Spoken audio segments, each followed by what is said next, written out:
My name is Nora Bennett, and I was 26 the first time my mother-in-law looked at something I'd given her and laughed. It was a wedding gift.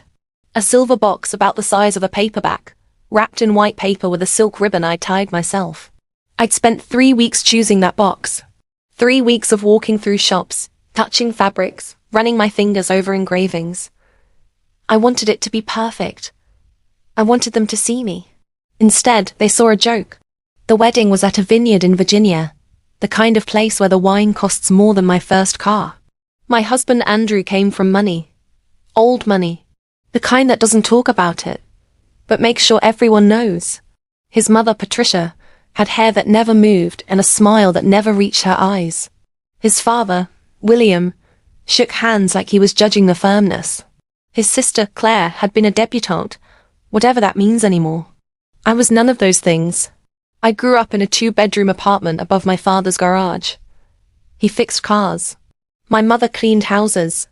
I paid for college with scholarships and ramen, and a job at a campus bookstore where I learned to alphabetize so fast I could do it in my sleep.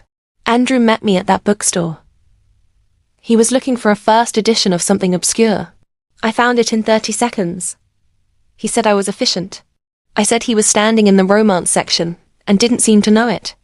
We fell in love the way people fall when they're not looking. Slowly, then all at once. He never cared about the money difference. He said I had something his family never taught him. A work ethic that didn't need an audience. I thought that was enough. I thought love covered everything. I was wrong about that. Stay with me, because the part you came for happens late, and it's worth the wait. The gift was a silver box from a small shop in Georgetown. I found it on a rainy Tuesday, 6 weeks before the wedding. The shop was called Persephone's, and it was the kind of place where the owner knew every object's story. The box was Edwardian, early 1900s. Sterling silver with a hand-engraved pattern of lily on the lid. Inside, there was a fitted compartment for a single photograph. I'd put one there. A picture of Andrew at 5 years old, sitting on his father's shoulders. Both of them laughing at something off camera. It was the only photo I'd ever seen where Patricia smiled. The box cost me 4 months of savings. $1,200. That was more than my rent. More than my car payment. More than I'd spent on anything that wasn't tuition or groceries. But I wanted them to know that I saw them. That I'd looked at their family history and found something beautiful. That I was trying. Patricia opened the gift during the reception. The formal gift opening was her idea. A tradition, she said. Something the Bennett family had done for generations. I learned later that it wasn't a tradition at all. She'd invented it so she could perform her disappointment in front of an audience. She unwrapped the white paper slowly, the way you unwrap something you already know you don't want. She held up the silver box. The afternoon light caught the lily, made them glow. "It's very small," she said. Not to me. To Claire. Claire leaned over and examined it. "Is it a pillbox? Grandma has a pillbox that looks like this." Patricia turned it over in her hands. She opened the lid. The photograph of Andrew stared up at her. She closed it. "Well," she said, loud enough for the table to hear. "It's the thought that counts." Then she laughed. A short, sharp sound. Claire laughed too. William didn't laugh, but he didn't stop them. Andrew was at the bar, getting me a drink. He didn't see. I sat there with my hands in my lap and my face perfectly still, and I felt something I'd been feeling since the engagement. The slow, cold realization that I would never be enough for these people. The other guests shifted uncomfortably. My mother, who had driven 6 hours in a dress she'd bought at a discount store, looked at me with eyes that said just ignore them. My father, who had polished his only pair of shoes twice before the wedding, stared at the tablecloth. They had raised me better than to cause a scene. So I didn't. But I had something in my pocket. A receipt. The shop owner had given it to me when I bought the box, tucked into a small envelope with my name written in calligraphy. I'd kept it because I thought it was pretty. Now I kept it because it was evidence. The receipt said, "Sterling silver Edwardian photograph box, circa 1905. Hand engraved. $1,200. Paid in full. Thank you, Nora. I didn't pull it out at the wedding. I didn't stand up and announce the price. That would have made me exactly what they thought I was. Someone who cares about money. Someone who keeps score. So I just sat there with the receipt in my pocket and the laughter in my ears, and I smiled. That smile cost me nothing. But I remembered it. The months after the wedding were hard. Patricia called me the bookstore girl when she introduced me to her friends. She asked me more than once if I was still working, as if my job as a children's book editor wasn't a career. She gave me a cookbook for Christmas with a note that said, "Every wife should know how to make her husband's favorite meals." Andrew's favorite meal was macaroni and cheese from a box. I knew that. She didn't. I tried. I really tried. I went to every family dinner. I brought flowers. I complimented Patricia's hair, her dress, her garden. I asked Claire about her job in luxury event planning, which meant planning parties for people richer than us. I learned the names of William's golf partners, his college roommates, his favorite bourbon. I memorized their family history like I was studying for an exam I could never pass. Nothing worked. Nothing ever worked. The breaking point came at my first Bennett Christmas. 2 years after the wedding, Patricia had given everyone expensive gifts. A cashmere sweater for Claire, a set of golf clubs for William, a watch for Andrew that cost more than my car. For me, she gave a scarf. A nice scarf, to be fair. But it was the only gift under the tree with my name on it that hadn't come from Andrew. She'd forgotten me. Or she hadn't forgotten. She'd made a point. I sat in their living room, wearing the scarf, watching Andrew open his watch. He looked at me across the room with an expression I'd learned to recognize. It was the look he gave when he knew something was wrong, but didn't know how to fix it. I excused myself to the bathroom. I stayed in there for 10 minutes, leaning against the door, breathing. Then I pulled out my phone and called my mother. She answered on the first ring. "You okay, baby?" I told her I didn't know. I told her I was tired of trying. I told her I felt like I was drowning in a room full of people who knew how to swim and had no interest in throwing me a rope. My mother said something I've never forgotten. She said, "Nora, you've been trying to earn a place at a table that was never built for you. Stop trying. Build your own table." I asked her what that meant. She said, "It means next Christmas, you and Andrew stay home. Cook your own turkey. Make your own traditions. And if they want to see you, they can come to you." I didn't think Andrew would agree. He loved his family, even when they were cruel.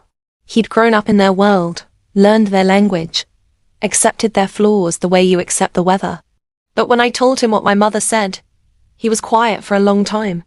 Then he said, "She's right. I've been asking you to fit into a shape that was never yours. That's not love. That's instruction." We didn't go to the next Christmas, or the next. Patricia called, furious. She said I was tearing the family apart. She said Andrew had changed. She said I was difficult. That word again, the one families use when they mean, "You won't do what we want." Andrew handled it. For the first time he handled it.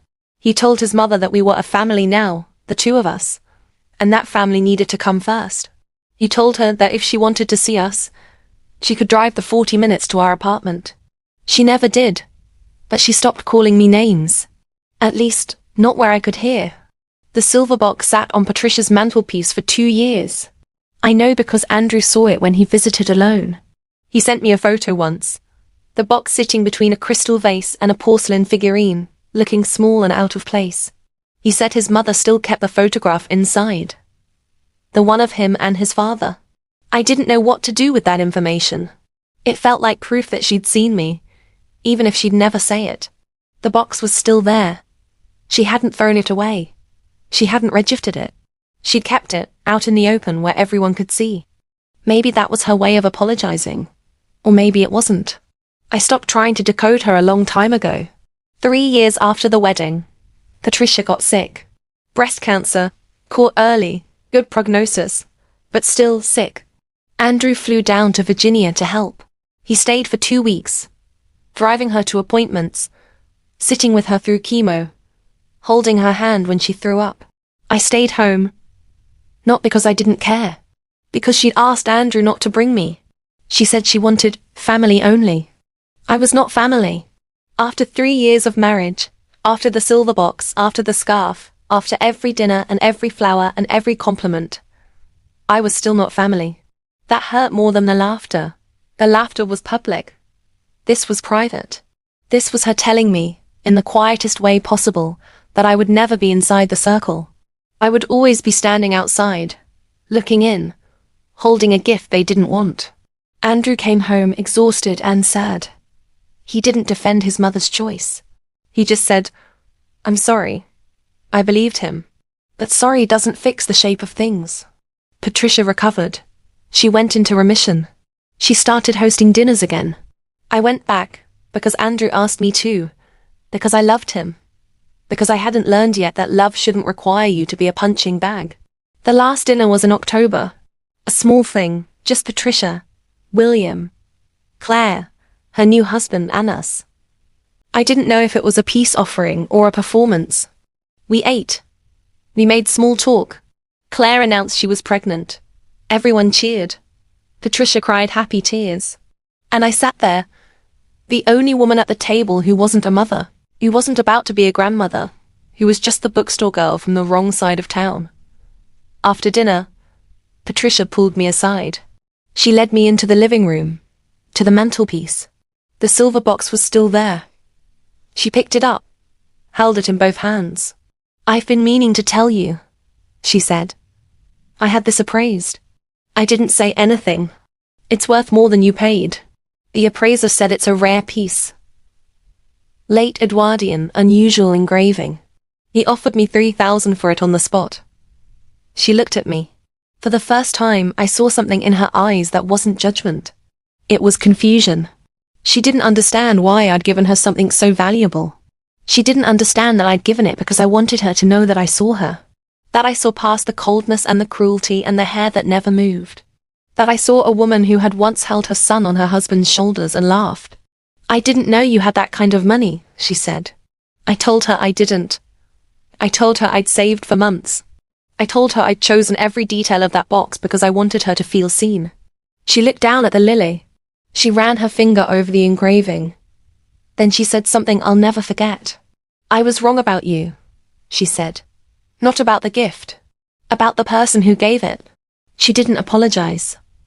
Patricia doesn't apologize. But she set the box back on the mantelpiece, in the center this time. Not between other things. And she said, "You should come to dinner more often. I'll make the beef again." That was 2 years ago. Patricia and I are not close. We will never be close. But we are civil. She stopped calling me the bookstore girl. She asks about my job. She sends me a birthday card every year. Always late. Always with a check I never cash. I send her flowers on Mother's Day. White ones. She told me once she likes white ones. Andrew thinks we've made peace. I don't correct him. Peace isn't the right word. It's more like a ceasefire. We've stopped shooting. That's enough. The receipt is still in my wallet. I don't know why. I don't need it anymore. The box is on her mantel. The photograph's still inside. The lily's still catching the light. She kept it. That's the part that matters. Here's what I learned from 4 years of being laughed at by people who had more money than kindness. A gift is not about what it costs. It's about what it says. I gave Patricia a box that said, "I see you." She laughed, but she kept it. And years later, when she was tired and scared and facing something that money couldn't fix, she remembered who gave it to her. The receipt in my pocket was never for her. It was for me. To remind me that I showed up. That I tried. That I gave something precious to people who didn't deserve it. Not because I was weak, but because I was generous. And generosity is not a weakness. It's the whole point. If you've ever given something beautiful to someone who laughed, here's what I want you to remember. The laughter is about them. The gift is about you. And you don't need a receipt to prove your worth. You just need to keep being the kind of person who gives silver boxes to people who don't know how to receive them. Drop a comment if you've ever been the one at the table who didn't belong. Hit subscribe if you believe that family isn't about blood or money. It's about who sees you when you're standing in the doorway with a gift in your hands. I'll see you in the next one.